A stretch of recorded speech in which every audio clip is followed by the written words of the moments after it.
Se você está enfrentando uma situação em que teme pela sua vida e a dos seus filhos, se você está passando por abuso físico, psicológico, material, patrimonial, virtual, se você sofre violência doméstica, procure ajuda. Ligue na Central de Atendimento à Mulher no número 180. Ele é um canal para denúncia de violência doméstica, orientação sobre os seus direitos como mulher e também de acolhimento. Converse com uma amiga, com algum familiar. Você não está sozinha. Um desaparecimento sem pistas por 19 dias. Uma família sem respostas por 3 semanas. A polícia pediu hoje à justiça a prisão preventiva de Misael Bispo, acusado de matar a ex-namorada Mércia Nakashima. Ele matou a minha filha! Ele matou! Eu quero justiça! Oi, pessoas, tudo bom? Primeiramente, sejam bem-vindos. Meu nome é Gisele e esse é o Sob Investigação. Esse é o primeiro episódio do spin-off da temporada Casos de Feminicídio e Violência contra a Mulher. O termo feminicídio foi difundido por Diana Russell, uma ativista feminista e escritora sul-africana que depois morou na Inglaterra e nos Estados Unidos e que faleceu em 2020. Ela passou anos pesquisando e escrevendo sobre a violência sexual contra mulheres. A partir dela, que deu à expressão feminicídio essa definição de assassinato intencional de mulheres, outras estudiosas, como a antropóloga mexicana Marcela Lagarde de los Rios, estenderam a conceituação do feminicídio para acolher diversas violações dos direitos humanos das mulheres. O feminicídio pode ser praticado por um parceiro, um ex-parceiro da mulher, um parente, um familiar, um colega de trabalho ou então um desconhecido por completo. É o crime de ódio contra mulheres. E podemos elencar diversos motivos para a ocorrência de feminicídio, como a norma cultural de que homens possuem controle e superioridade sobre a mulher, a necessidade de submissão feminina e também a omissão do Estado ao não desenvolver práticas efetivas para coibir a violência doméstica. Em 2020, homens ainda eram inocentados pelo homicídio de mulheres baseado no fundamento da legítima defesa da honra. Foi somente em 2021, há 2 anos atrás, que o STF entendeu que era inconstitucional a alegação de legítima defesa da honra. No mesmo 2020, 3.913 mulheres foram assassinadas. Houve um aumento de 13,6% de pedido de medida protetiva urgente. Os estupros cresceram 4,2% e desses, 75,5% eram mulheres em estado de vulnerabilidade. O primeiro levantamento de stalking realizado no Brasil registrou 27.772 casos de perseguição a mulheres. Muito se fala em crimes passionais, aquele crime cometido por paixão, e juridicamente o termo é usado com crimes relacionados a ou relacionamentos sexuais ou amorosos. Só que essa paixão é advinda de ciúme, de vingança, de ódio, de possessividade, de prepotência. No Brasil, somente em 2015 foi sancionada uma lei específica para o crime de feminicídio, a Lei 13.104, tornando o feminicídio uma qualificadora do crime de homicídio. E essa tipificação também foi incluída nos crimes hediondos. Nem todo assassinato de mulher é um crime de feminicídio, mas todo aquele ocasionado pela condição do sexo feminino. Durante os próximos 10 casos, nós vamos conversar melhor não só sobre a lei do feminicídio, mas também sobre temas de crimes sexuais, violência de gênero e a Lei Maria da Penha. Agora, bora para mais um caso? O caso da Mércia Nakashima aconteceu em 2010, anos antes da criação da lei do feminicídio, que, se houvesse, teria sido aplicada no julgamento do Misael em 2012, 3 anos da criação da lei de feminicídio. Mércia Miki Nakashima nasceu em Guarulhos, na região metropolitana de São Paulo, no dia 6 de outubro de 1981. Ela era filha de Makoto Mário Nakashima e Janete Ferreira de Carvalho. Ela era caçula de 3 filhos, ela tinha outros 2 irmãos, o Márcio e a Cláudia. E ela fazia aniversário no mesmo dia do irmão mais velho. Apesar de começar o curso de magistério, ela entendeu que lecionar não era exatamente para ela, então ela optou pelo direito, que era a mesma profissão dos irmãos. Quando os seus pais se separaram, ela foi morar com o pai no condomínio residencial Parque Brasil, em Guarulhos. A Mércia formou-se em direito e ela tinha uma personalidade muito forte. Ela era muito dedicada aos estudos e decidiu que só iria namorar depois de já estar formada, para que nada atrapalhasse o seu foco. Em um dos seus aniversários, uma tia deu a ela um Honda Fit prata, que alguns anos depois ficaria nacionalmente conhecido. O Misael Bispo de Souza nasceu no dia 5 de março de 1970, em Paratinga, na Bahia.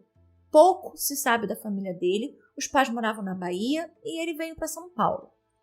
Ele entrou para a Polícia Militar de Guarulhos, mas no fim dos anos 90, após um acidente onde ele recebeu uma descarga elétrica muito grande, ele perdeu o dedo do meio da mão direita e também perdeu um dedo do pé direito e acabou se aposentando, como cabo, por invalidez. Sem estar mais na polícia, ele entrou para a Universidade de Guarulhos para estudar Direito. E foi lá que ele conheceu a Cláudia Nakashima, irmã da Mércia. Eles não eram amigos, só frequentavam o mesmo curso e as mesmas aulas. Tempos depois, ele foi ao escritório que a Cláudia mantinha para falar sobre um acordo que o cliente dele, que acusava um cliente dela, queria fazer. Como a Mércia estava no escritório, a Cláudia os apresentou. Em 2005, o Misael montou um escritório, mas o sócio saiu e ele então pediu ajuda para Cláudia. Como a Mércia tinha acabado de se formar, ele ofereceu a ela a sociedade. Ela aceitou. O escritório de advocacia deles era especializado em causas trabalhistas. No começo do namoro, a família da Mércia não viu nenhum problema na relação, até que ela nota o comportamento dos dois e como o namoro era muito problemático. A Mércia era uma quando estava longe do Misael e outra quando ele estava presente. O irmão dela, o Márcio, conta numa entrevista que ele sempre reclamava dos aniversários, porque os seus pais, a sua família, nunca tinham tratado ele bem. Em todos aqueles anos, ele nunca tinha tido uma festa de aniversário. A avó da Mércia, sentida com a história, fez uma festa para ele, pediu para ele convidar a família dele, que morava em São Paulo, mas ele não quis. Então, aparentemente, a família dela só passou a não aceitar a relação quando percebeu que não era uma relação saudável. E aí, nesse momento, eles, principalmente o Márcio, começaram a se opor ao namoro veementemente. Mas o Misael, que já havia se casado, era pai de uma menina que tinha ali por volta dos 8, 9 anos de idade, se apaixonou perdidamente. Só que o que ele sentia por ela não era recíproco.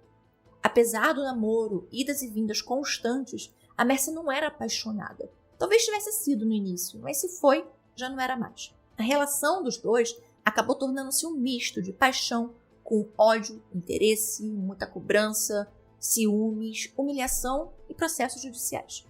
A Mércia saiu da sociedade e foi o Misael quem a ajudou a montar o escritório novo. Ela não queria um relacionamento com ele, mas eles sempre saíam juntos, sem que a família dela soubesse. Para a família, a Mércia dizia não estar mais junto do Misael, mas eles ainda saíam juntos, ela dormia às vezes na casa dele, ele repassava clientes para ela. Era uma relação abusiva de ambos os lados, e relações abusivas tendem a não ter um fim tranquilo. Havia uma troca constante de e-mails entre eles. Na maioria, Mércia o tratava mal, o ofendia, humilhava, ela era bem grosseira. Ele, por sua vez, a ameaçava, xingava, cobrava. Abre aspas. Olá, Mércia, boa tarde. Sei que você desligou todos os telefones para não falar comigo. Acho uma grande besteira, pois na sexta, quando me entregou os docs, já percebi, olhando em você, que não estava legal. Mas achei que fosse pela dor, mas depois percebi que era comigo. Tanto foi verdade que mais tarde te liguei e não mais me atendeu. Embora não dê motivos para tanto descaso, pois como eu lhe disse, ou você está namorando comigo ou não está. Pois essa vida para mim não dá mais. Chega, pois preciso de uma namorada para compartilhar os bons e maus momentos. Enfim, bater um papo. Percebe que tudo entre nós poderia dar certo, mas não é bem assim, pois você não quis, e é uma pena. Uma vez que Deus está vendo tudo o que você faz e fez comigo, e certamente você acertará as contas com Ele, pois acho que comigo não havia necessidade de nada disso. Sempre fui leal a você, é claro, quando estava namorando de verdade. Sempre fiz o que podia por você, e acho que era o mínimo que poderia fazer pela pessoa que amava e tinha projetos, mas achei que tínhamos o mesmo objetivo.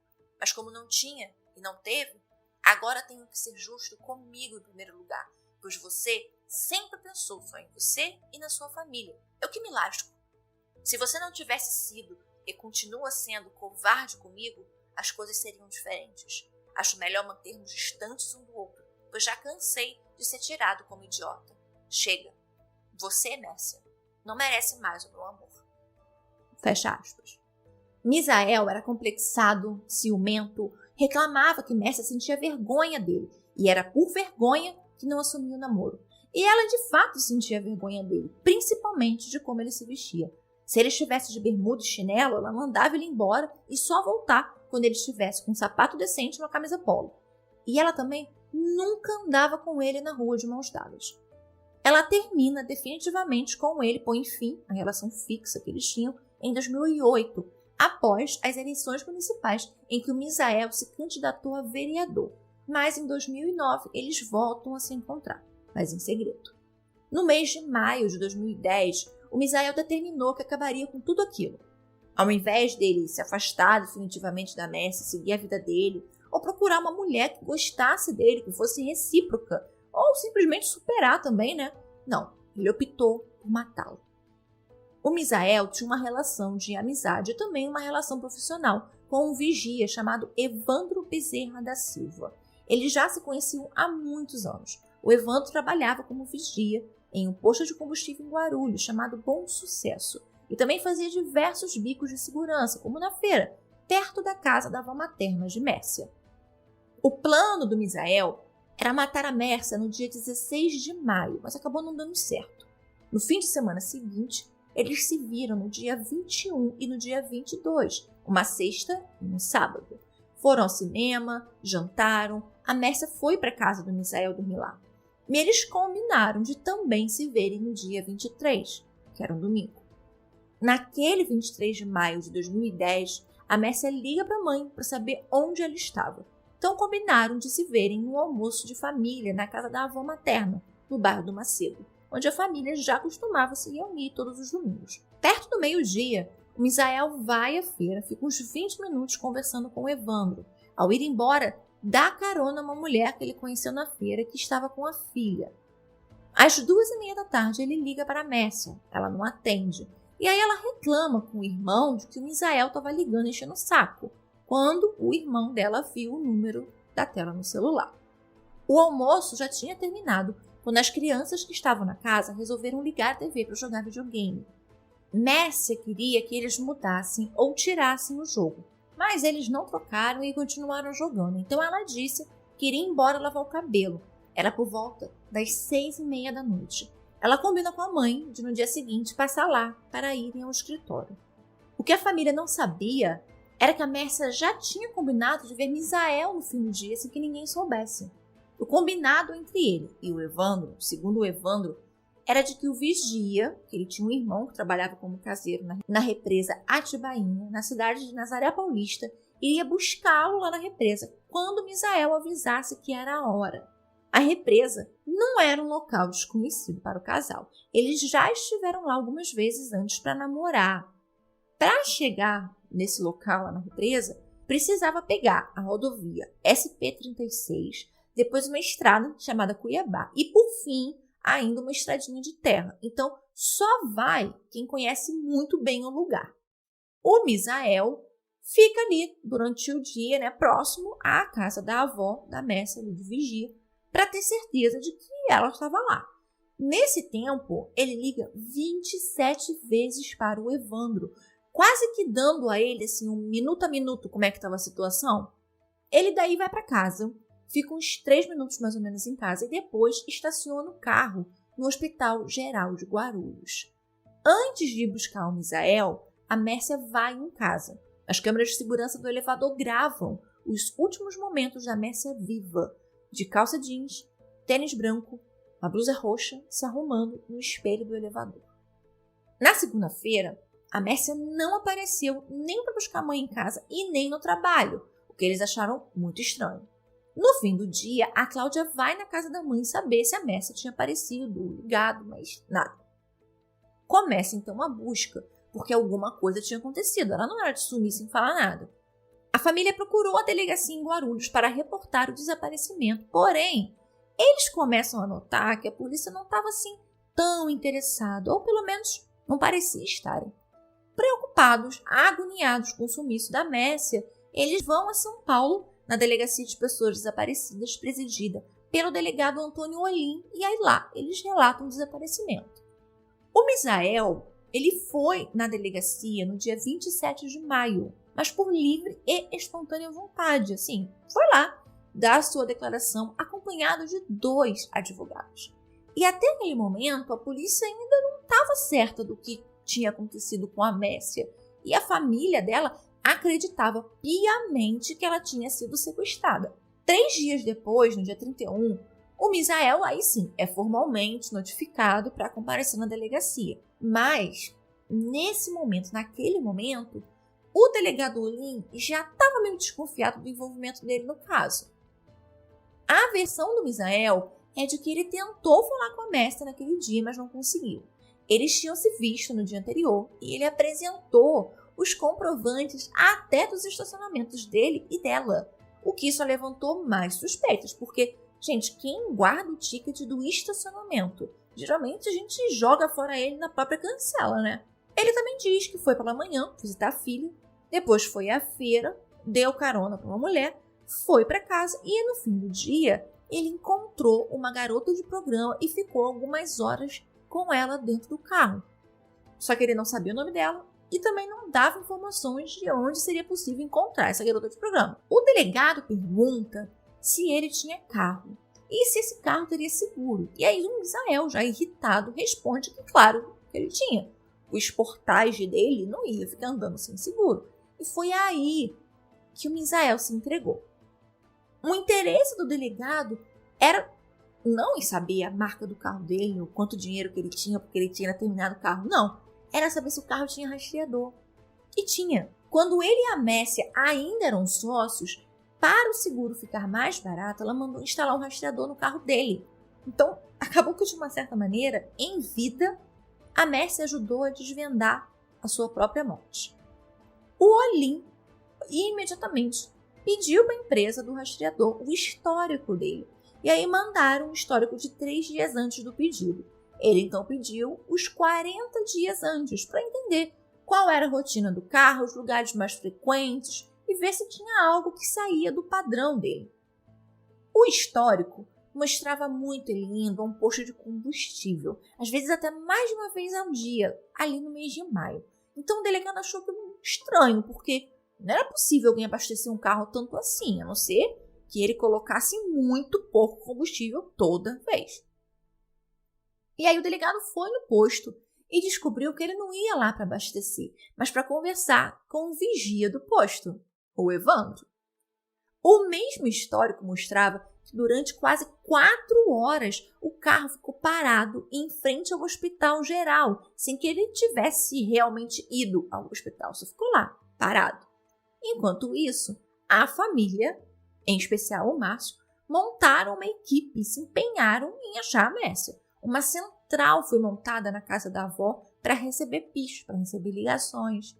O delegado Olim e o Márcio chegaram a brigar em determinado ponto. O Márcio queria que a polícia fizesse mais e o delegado queria que ele fizesse menos. Os advogados do Misael surgiram com as hipóteses de sequestro ou então de uma provável retaliação.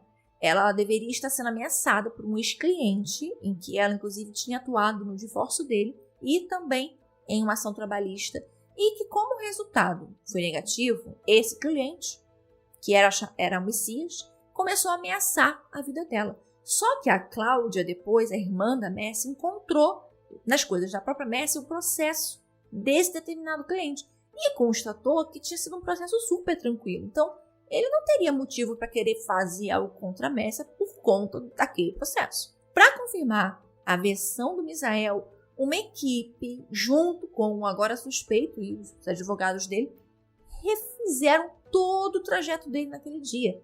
Mas os horários não batiam com o trajeto do rastreador.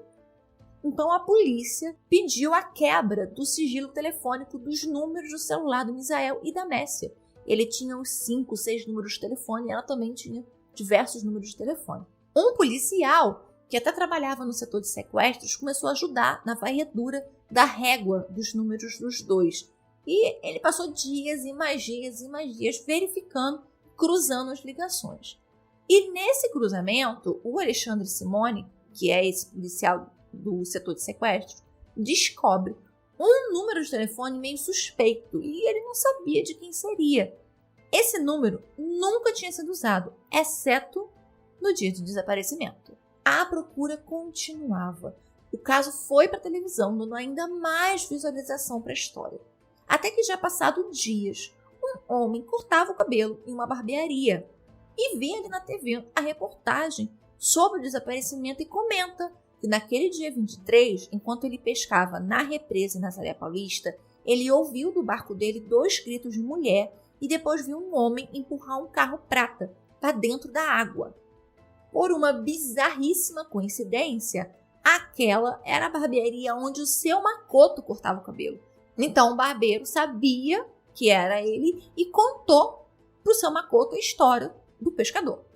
Ele, o seu Makoto, foi para a represa e ficou dando voltas procurando por alguma coisa, alguma pista. E aí ele acha cartões de banco, acha uns papéis de lava-jato molhados e ele vê marcas de pneu descendo na água.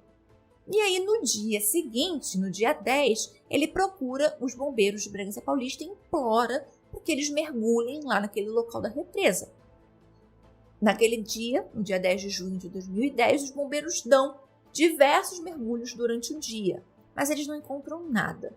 Já estava quase no fim do dia, eles já estavam querendo parar, mas o seu Makoto não queria desistir. Ele chorou, implorando para que dessem mais um mergulho, só mais um. Com pena da situação, vendo a aflição dele, os bombeiros dizem ao Márcio que fariam só mais uma tentativa e encerrariam a busca. 2 bombeiros descem, mas eles, na verdade, não procuraram nada. Eles ficaram lá, parados, embaixo da água, esperando dar mais ou menos ali uns 15 minutos para subir novamente e aí parar as buscas naquele dia. Quando acaba o tempo, ao subir para a superfície, um dos bombeiros acabou topando com o pé em alguma coisa, e era o carro da Mércia. O Márcio ele já tinha avisado para o delegado Olim sobre a pista do informante pescador, mas o delegado acreditou? Não acreditou. Ele disse que aquilo era a história de pescador. Estava mentindo, né? 2 dias antes desse dia, do encontro do carro, lá no dia 8, um homem que se identificou como Evandro ligou para a família pedindo R$10.000 para entregar umas luvas que o assassino teria usado para empurrar o carro da Mércia. Só não disse aonde. Bem, uma operação foi feita para tirar o carro da água. Moradores ajudaram, o bombeiro ajudou, familiar, gente que estava lá. Foi um mutirão. O carro foi puxado para fora, mas a Mércia não estava dentro. Ao abrir o porta-malas e notarem que tinha um volume, os bombeiros afastaram seu Makoto, afastaram o Márcio de perto, acreditando que o corpo da Mércia poderia estar aonde? No porta-malas. Mas não era. Dentro do Honda Fit estava o celular dela, alguns objetos pessoais, e aí ele foi enviado para ser periciado. O banco do motorista estava a mais ou menos 59 centímetros do volante, então a perícia depois acabou concluindo que a posição do banco coincidia com a posição que ela, que tinha 1,55 m de altura, usaria normalmente. Já do passageiro, estava numa posição bem mais afastada, o que demonstrava que alguém alto e grande estava com ela dentro do carro. O câmbio do carro estava desengatado e o freio estava solto.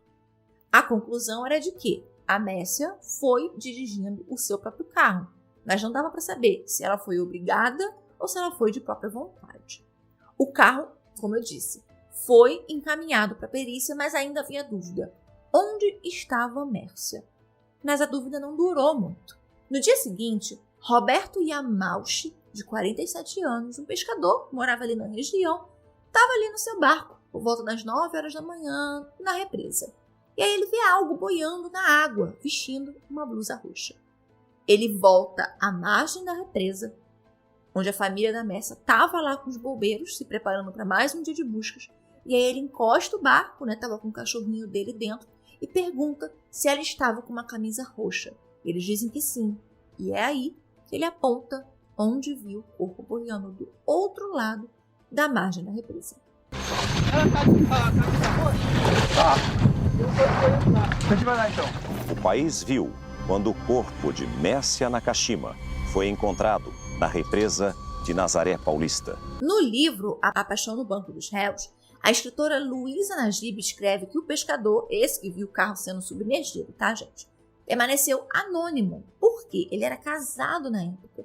E ele estava, na verdade, ali na represa com uma amante.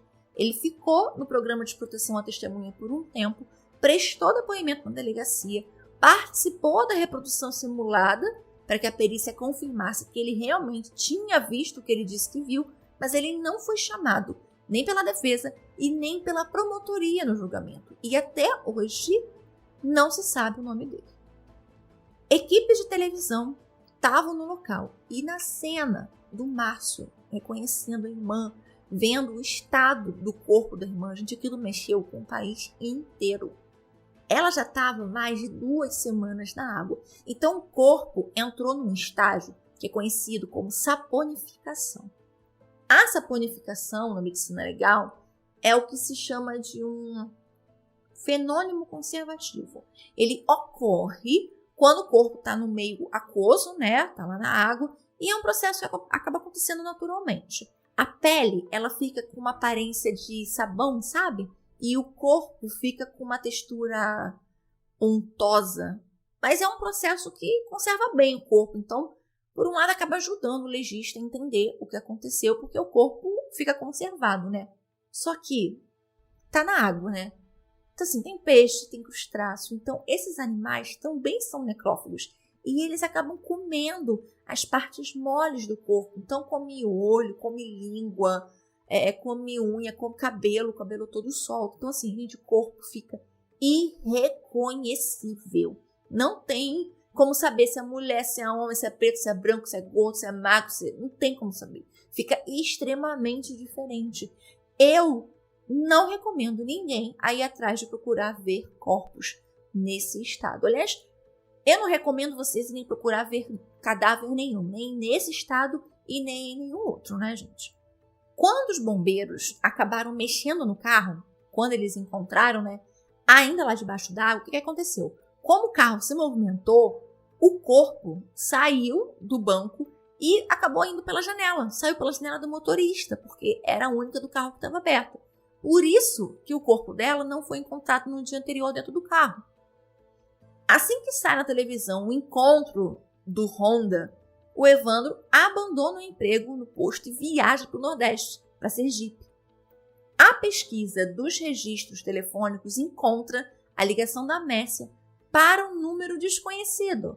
E a ligação desse número, que eles não sabiam de quem era, para o Evandro. E também o recebimento de uma ligação da Bahia. Só que essa ligação da Bahia era do número do pai do Misael. E apesar desse número, que a polícia ainda não tinha certeza de quem era, segundos depois que a Messia liga para ele, um dos outros 5, 6 números do Misael liga para Márcia. E aí fala com ela durante alguns minutos. A reprodução simulada do depoimento do pescador foi realizada no dia 17 de setembro de 2010. Ele foi levado, escoltado até o local. O dia estava nas mesmas condições, mesmo clima, mesma luz do dia em que ele viu o carro sendo empurrado. E foi possível confirmar que ele realmente conseguiu ver muito bem. O cara, ele não tinha uma visão, ele tinha uma hipervisão. Ele realmente viu o que ele disse que viu. Nesse dia da reprodução simulada, inclusive, teve uma discussão entre o Márcio e um dos advogados de defesa. Eles bateram boca, gritaram. A reprodução teve até que parar um pouco para que eles se acalmassem. A prisão preventiva, então, do Evandro foi decretada no dia 25 de junho. Perguntado na delegacia sobre o número, o Misael acaba sem ter como negar que aquele número era dele. Afinal, o pai dele ligou para o número. Mas ele só dizia que ele comprou em uma loja, que já estava no nome de uma outra pessoa quando ele comprou, não foi de propósito, não estava no nome dele, não foi porque ele não quis, que sim, todos os outros números estavam no nome dele, só esse que não, e que esse número foi ligado só e usado, né, só no dia 23 de maio, e não estava registrado no nome dele, mas para isso ele não tinha explicação.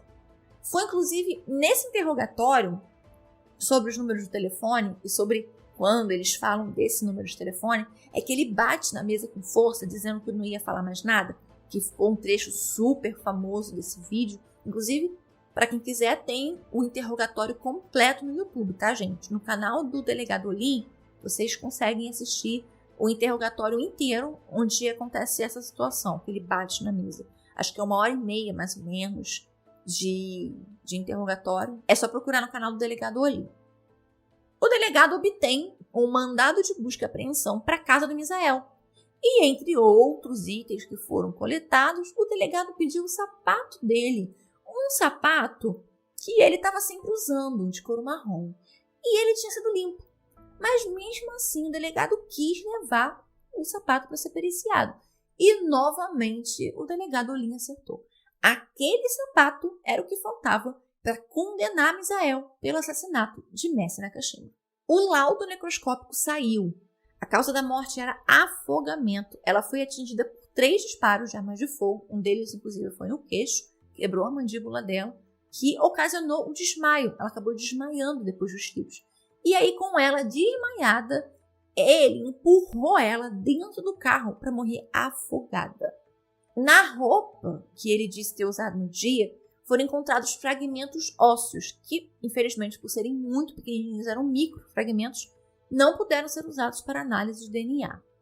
O enterro da Messi aconteceu no cemitério São João Batista, em Guarulhos. O Misael não compareceu, mesmo alegando que era inocente, não fiz nada. Mas ele disse que não foi porque os advogados dele orientaram ele a não ir. A família dela ainda não acreditava que ele teria qualquer coisa a ver com a morte. Até porque, se eles estavam há meses e meses e meses separados e nem se viam mais, não se falavam mais, por que ele ia fazer aquilo? Só que eles não sabiam que a relação deles continuava. Uma amostra de alga foi retirada do sapato e mandada para o Instituto de Botânica da USP. E aí o biólogo Carlos Eduardo de Matos Bicudo identificou a alga. Essa alga dava em determinados locais. E ali na região só dava na represa Tibainha. E para que aquela alga estivesse no sapato, ele teria que ter entrado na água. Por quê? Porque a água é subaquática, não fica na beira. A interceptação telefônica acabou localizando o Evandro depois dele ligar para o Misael em São Paulo. No dia 9 de julho, o pelotão da Caatinga prendeu Evandro em Canidé de São Francisco, na praticamente divisa com Alagoas. Ele estava no sítio de um cunhado. O delegado Olim foi para Sergipe pegar o Evandro e levar para São Paulo. E lá mesmo, ainda em Sergipe, ele prestou depoimento, que foi gravado. E aí ele conta que o Misael matou a Messi.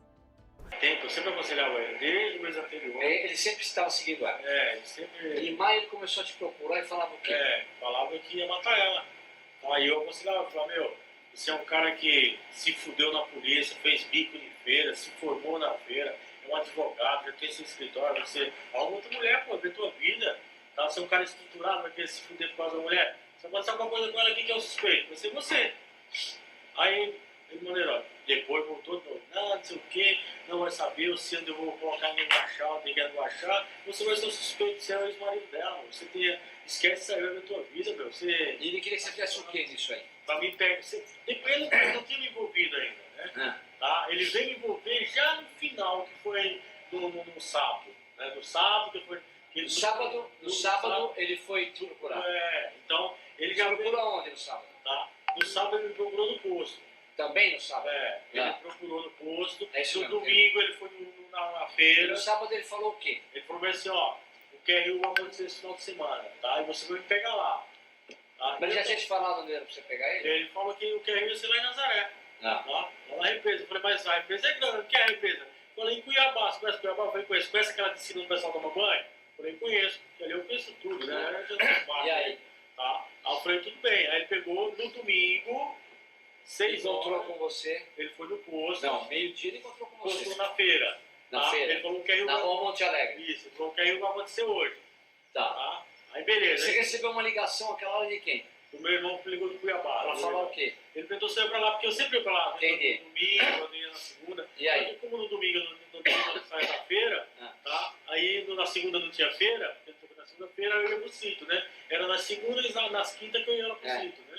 Pra casa do meu irmão, tá? Então foi essa ligação de Cuiabá, foi ele que fez pra mim, tá? Então ele pegou, conversou comigo em sair e comprou uns negócios lá, umas maçãs, umas coisas.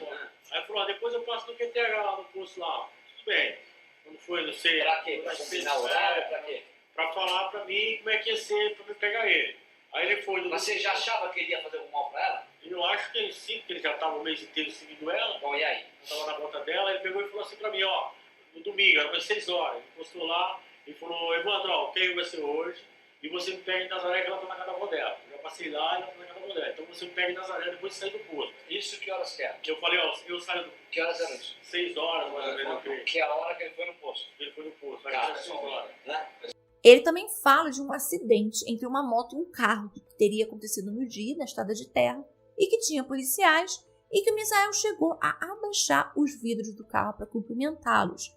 Isso com ele tendo 2 armas dentro do carro. Mais tarde foi comprovado que realmente aquela ocorrência tinha acontecido, então dava mais veracidade para o depoimento dele. O Misael foi preso preventivamente no dia 27 de julho, porém, nenhum dos dois esquentaria banco na cadeia, não. O Evandro conseguiu um habeas corpus em agosto e o Misael também. O Ministério Público pediu a prisão novamente em dezembro, só que nenhum dos dois foi encontrado. Ambos fizeram o quê? Fugiram.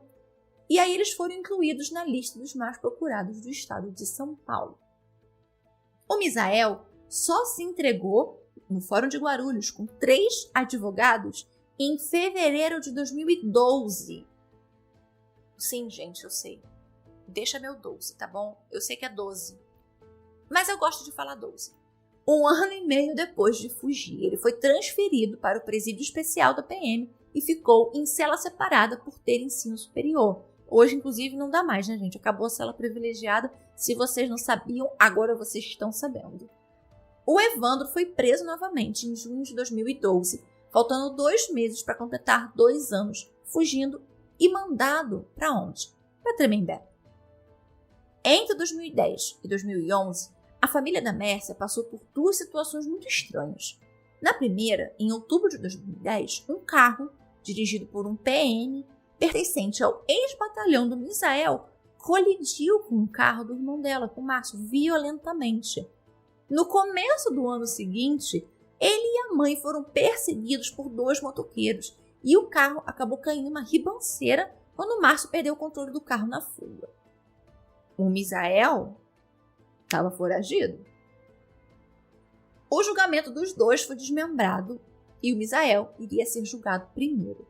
E esse julgamento em si foi um marco na história criminal do país, porque esse foi o primeiro julgamento televisionado ao vivo na história do Brasil. E na mesma época, se vocês lembram bem, estava acontecendo em Minas o caso do desaparecimento da Elisa Samúdio. O goleiro Bruno já estava inclusive preso, e é um caso que também teve uma enorme repercussão e que será um dos casos desse spin-off. Bem, o julgamento começou no dia 15 de julho de 2013 e foram no total 4 dias de júri no Fórum de Guarulhos. O promotor do caso foi Rodrigo Merli Antunes e o assistente de acusação, o Dr. Alexandre de Sá Domingues. Eles atuaram tanto no julgamento do Misael quanto no julgamento do Evandro, que vai ser posterior. A banca da defesa era formada pelos advogados Ivon Ribeiro, Samir Haddad Jr., Wagner Aparecido Garcia e, adivinhem, o próprio Misael, que resolveu advogar em causa própria. O juiz foi o Dr. Leandro Bittencourt Cano. O conselho de sentença foi formado por 5 mulheres e 1 homem. A primeira testemunha foi o Márcio Nakashima. O depoimento dele durou quase 4 horas, ele chorou várias vezes e acabou batendo boca com um dos advogados do Misael, só que dessa vez o Ivon, que teria dado uma entrevista dizendo que a Mércia havia sido morta por um traficante devido a uma dívida de droga. Gente, uma coisa muito, mas é muito desrespeitosa mesmo. E eles ficaram lá se acusando e se ameaçando de processo judicial. Os peritos criminais foram ouvidos e a defesa também contratou assistentes técnicos. E o Misael continuava alegando inocência. que matou Mércia Miki Nakashima no dia 23 de maio de 2010? Não, Excelência. Não? Não. Eu vou tirar a vida de uma pessoa que fazia de tudo por mim. E a defesa de que ele não seria capaz de atirar, porque mesmo andando sempre com 2 armas, fazendo questão de mostrar que estava armado, ele não conseguia atirar devido à deficiência da mão. Ele chegou a tirar o sapato no tribunal para mostrar o pé, a deficiência que ele tinha no pé. O que isso tinha a ver? Não sei, porque afinal de contas ele não matou com o pé. Mas ele mostrou. O perito que fez a coleta da terra da represa e analisou com a terra encontrada no sapato, também depois e afirmou que sim, as terras eram muito similares. No fim dos 4 dias, o Misael foi condenado a 20 anos de reclusão em regime inicial fechado por homicídio triplamente qualificado, motivo torpe, meio cruel e recurso que impossibilitou a defesa da vítima. O julgamento do Evandro aconteceu no dia 29 de julho de 2013. O promotor, como eu disse, foi o mesmo do caso do Misael, o Dr. Rodrigo Merlin, um assistente de acusação também. A juíza foi a doutora Maria Gabriela Riscali e a defesa foi feita pelo Dr. Arildo de Oliveira. O conselho de sentença dessa vez foi formado por 4 homens e 3 mulheres. O representante da OAB, que acompanhou todos os depoimentos dados pelo Evandro, testemunhou. O técnico de telecomunicações, o Eduardo Tolesani, que fez o laudo das ligações e que também testemunhou no julgamento do Misael, foi ouvido. Foram 3 dias de julgamento. A defesa alegava que, sim, tudo bem, o Evandro deu carona ao Misael, pegou ele na represa, só que ele jamais participou da morte. Ele não sabia que a Mércia seria assassinada e nem que o Misael tinha acabado de afogá-la quando ele foi até a represa buscá-la. Bem, não adiantou. O Evandro foi condenado a 18 anos e 8 meses em regime inicial fechado por homicídio duplamente qualificado, o meio cruel e recurso que impossibilitou a defesa da vítima.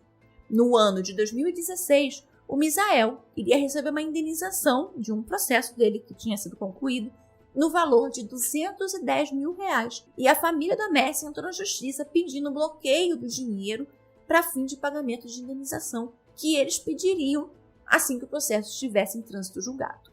O pedido primeiramente foi deferido e até onde eu consegui acesso ainda está em aberto. Acho que parece que o juiz depois indeferiu e aí eles entraram com outro pedido. Está aberto ainda. A pena dele foi majorada em 2017. O Ministério Público solicitou o aumento da pena e, por unanimidade, a 12ª Câmara de Direito Criminal acatou o pedido e aumentou a pena para 22 anos e 8 meses. A do Evandro foi diminuída para 17 anos e 6 meses após acolhimento do pedido da defesa. O Tribunal de Justiça Militar de São Paulo expulsou o Misael em 2022. Somente, ano passado. Ele foi condenado em 2013, estava preso desde 2012. O pedido de expulsão foi impetrado pelo Ministério Público. Ele perdeu a patente, teve que devolver a carteira funcional e também todas as medalhas que ele recebeu. Porém, o mais importante, ele não perdeu o salário. Mesmo com a expulsão, o tribunal entendeu que o crime foi cometido quando ele já estava reformado, portanto, não perderia o direito a receber a aposentadoria. E você sabe uma outra coisa que ele também não perdeu? O registro dele na OAB.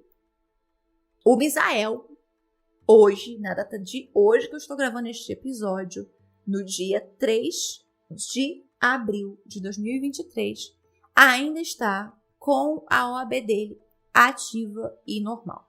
Bem, depois da expulsão, ele foi para Tremembé e tem até uma foto dele, do Alexandre Nardoni, do Christian Cravinhos, acho que é o Gil Rugai, e eu também acho que na foto tá o Lindbergh Alves, do caso Eloá, que também teremos aqui no spin-off, mas eu não tenho certeza se ele estava nessa foto, mas assim, eles todos ali batendo papo, numa conversa muito amigável, Misael tá até rindo, assim, essa foto ficou até bem famosa.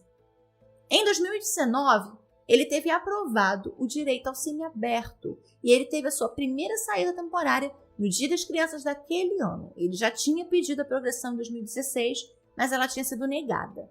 Durante a pandemia, em agosto de 2020, ele conseguiu a prisão domiciliar, que depois acabou sendo revogada em dezembro do mesmo ano pelo STF. Ele tinha justificado a necessidade da prisão domiciliar por conta da Covid-19, porque ele tinha imunidade baixa e era hipertensivo, então era grupo de risco. O Evandro também já está no regime semiaberto. No dia 16 de abril de 2021, infelizmente, Dona Janete, mãe da Mércia, faleceu.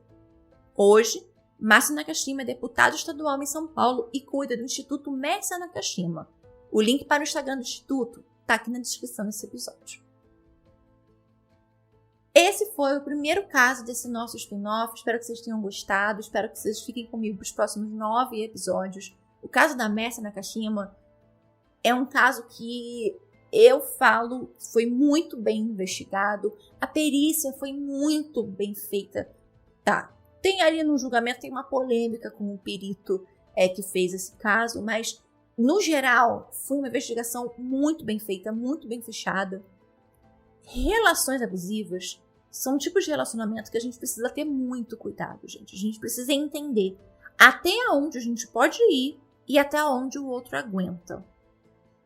Claro que eu sei que na época muita gente disse que o que aconteceu com a Mércia foi porque ela procurou, pelo fato dela não encerrar o relacionamento e de que sim, ela mantinha relação por interesse. Isso fica muito óbvio durante a investigação.